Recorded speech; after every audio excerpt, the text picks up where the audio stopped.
Hey everybody, and welcome back to episode 10 of New Windsor. So today we've got a lot in store for us. Right now we're looking at the area we recently expanded into last episode, and here's the university we built a little while ago. This episode is going to be focused on expansion, just like last episode.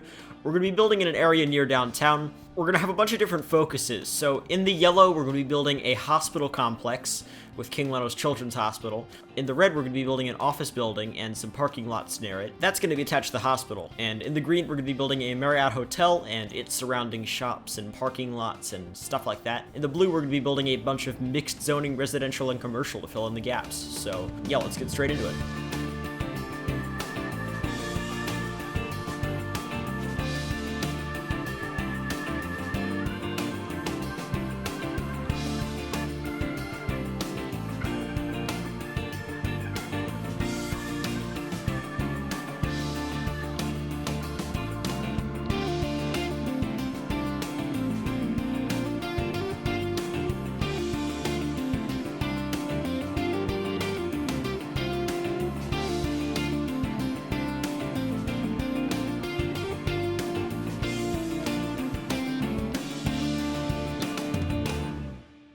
Alright, so we've gotten started here. This is the general layout of this hospital. I do change it a lot over time, but there is a lot of parking, and that's sort of what I'm going for here. So the hospital I'm sort of basing this off of, very loosely, is a big hospital complex in Providence that has a lot of parking. It's got a lot of different buildings and facilities near it. I didn't exactly do that. I just have this office building, which I guess is sort of an administrative building. Maybe health insurance companies are housed there in some way, or so just different administrative stuff. I don't know how that would work, but I think that works there. We'll detail that in a minute, but really what I'm aiming on here is just trying to get this hospital to be a nice, realistic children's hospital complex. It's not like a massive multi-purpose hospital, like with all these different facilities, off-campus doctors and stuff. It's just a children's hospital, and I think this building fits very well for a New England type children's hospital building. So really, just kudos to King Leno for this. I've been waiting to use this in this series for a long time. Sort of had it sitting there for a while, as you might have seen in the overview earlier. These parking lots, I'm trying to vary the colors. Like, I have some that are sort of darker, I have some that are lighter, and I feel like that gives it a more realistic look overall. And obviously I'm using the parking lot roads assets from the workshop, which are always a lifesaver. Pretty much have used those to no end this episode. Just placing tons and tons of parking lots, which is what you see in downtown New England cities a lot of the time. It might seem inefficient, and it really is, but it's the reality. There are a lot of parking lots in downtown cities, and I've seen a lot of them in downtown New England cities. At least like Providence and Portland, Maine. I mean, yeah, look at this. Look at all these parking lots. This is prime real estate downtown, right down by the water in Portland, Maine. And by the way, I'm probably going to be using Portland, Maine as a main inspiration for New Windsor for the coming episodes. I'm probably going to base the airport on the one in Portland. I might take some inspiration from Providence as well, but yeah, I don't want to go too crazy with the copying Providence thing. And Portland's a really, really interesting city. So I think I might make my harbor sort of like Portland's harbor, which has got a lot of parking lots on piers and stuff. And there are a lot of ferries that go between Portland and... Actually, when I was younger, I took a ferry from Nova Scotia to Portland, Maine. It's actually decommissioned now. I guess I'll put it on the screen. It's called the Cat Ferry. It was a really, really weird ferry. It was a catamaran, and it was also jet-powered, which is doubly weird. But I think that now actually operates, I think, somewhere in Southeast Asia. I might be wrong. But anyway, back to what's going on. We're going to go build that office building I was talking about earlier, and I'll be right back with you.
So for this office building here, I am currently using a bunch of planters and different fillers and trees and stuff just to try to make the sidewalks look more realistic. This technique I've been using more recently. Pretty much pre-make a bunch of planters with trees in them and stuff and just copy paste them all around, even when you think they don't belong wherever you're putting them, because they're really good fillers. Especially when you're doing non-grid work like me. Later in the episode, we do a lot of filling in the gaps, and just those are in areas where we're not building on a grid. Completely custom, and that's more realistic. It pays off. You know, it's a lot of work, and a lot of times filling those areas which seem unfillable is best accomplished by just placing planters with trees that sort of cover the areas. Yeah, just a technique. But anyway, so I'm using a lot of these ploppable surfaces here as well. They're really useful to just sort of add a more realistic texture, because obviously this probably wouldn't just be concrete right here, probably more than that. So adding these like herringbone surfaces, and I think that adds a nice touch. But anyway, let's go start building the hotel.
So we've been building this Marriott hotel here, and as you can see, I've actually creatively utilized King Leno's Marriott sign that he made for the hotel to sort of make a little brick entrance over here into the commercial district, because obviously around hotels a lot of the time you'll have some shops and stuff for patrons to go to, and it's probably prime real estate.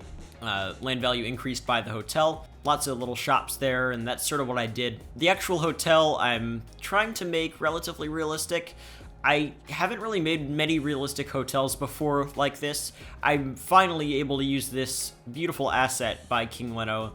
Definitely recommend grabbing this. I think it's one of King Leno's best assets, actually. It's a really realistic shape and model of this Marriott hotel, but anyway, so right now we are going to work over by the water here. I'm just trying to experiment with a bunch of different types of just high-rises and apartment buildings and lofts and stuff like that. Actually don't really go with any high-rises here. Lots of mixed zoning, actually. You'll see. I'm trying to integrate, once again, parking lots, because there are a lot of parking lots in downtowns of cities, so I'm trying to incorporate that here, even in the prime real estate by the water, and even if the parking lots are really small. Like on the actual main street here, I have some shops and stuff. Right now I'm using the surfaces from the workshop just to like make this texture more realistic, I guess. Once again, lots of New England sidewalks have, you know, bricks and stuff rather than just pavement, and it looks better. So these surface textures I like to use rather than using decals because I can actually put leaf decals above them. And obviously I have to use fallen leaves decals just because otherwise I can't really achieve that full like autumn look. So being able to put those decals above a prop without it flickering or anything is really useful, so I'm doing that. And right here I am working on the back of this little apartment building, I guess, I placed. That's one of the buildings from the New England collection by Darf, which once again I will be doing a feature on soon. I'm going to see if he puts any more buildings into the collection first, but yeah, Darf, tell me if you're going to do any more buildings in the New England collection, because I want to include as many as possible, because those are really, really great. But yeah, so right now we're working on this street that's not exactly like a main street. So what I decided to do is add some nice looking row houses. Obviously the downtown real estate right here is going to be pretty good, so they're going to be pretty well maintained, and that's sort of what I'm going for there at least. And I've actually placed this residential house that you'd sort of expect in a neighborhood like the neighborhood we built last episode. Hence, I used it a lot last episode, but I wanted to use it here as well. Right now, we're going to look at some cinematics, and then we're going to continue with the expansion, so see you then.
Hopefully you've been enjoying the new music I've been including in these time lapses.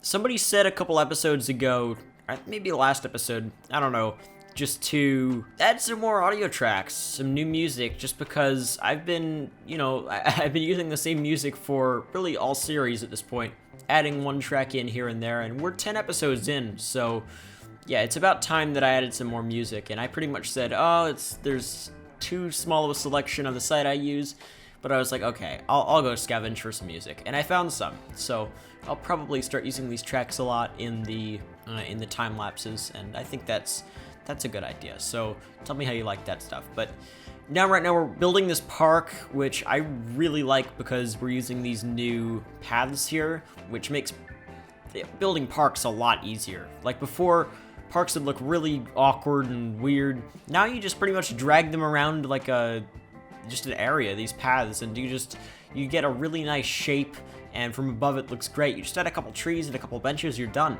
and it looks really realistic. Before, with the normal paths, the pedestrian paths, like the vanilla ones that are just like concrete, they're really wide, so it didn't really look that realistic just having every single path in a park being one of those, so that wasn't exactly too realistic. So now this is a lot better. But I added these picnic pavilions and a bunch of different trees, and yeah, it just looks great. So definitely try that. And the same creator made Parking Lot Roads made these paths, which I think is really cool.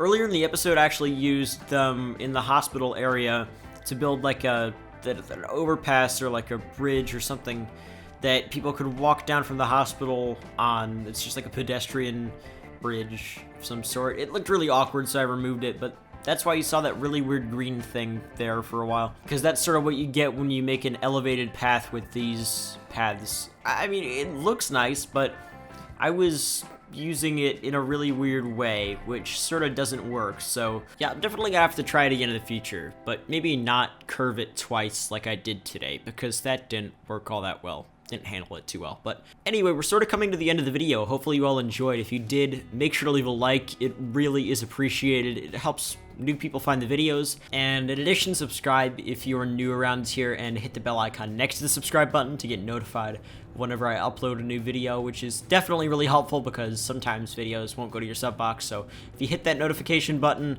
the bell icon, you will always get a notification whenever I upload and go live. So other than that, you can follow me on Twitter, where I post a lot of updates and teasers and stuff like that, even polls sometimes. I want to do more of that. Finally, you can follow me on Instagram. That's where I post my best screenshots and make you doubt if the game is really a game anymore, and if it's real life. And also, you can message me on Twitter, Steam, Discord, or anything. I will respond, whatever you're messaging me about. So just wanted to mention that. Hopefully you all enjoyed the video, and I will see you next time.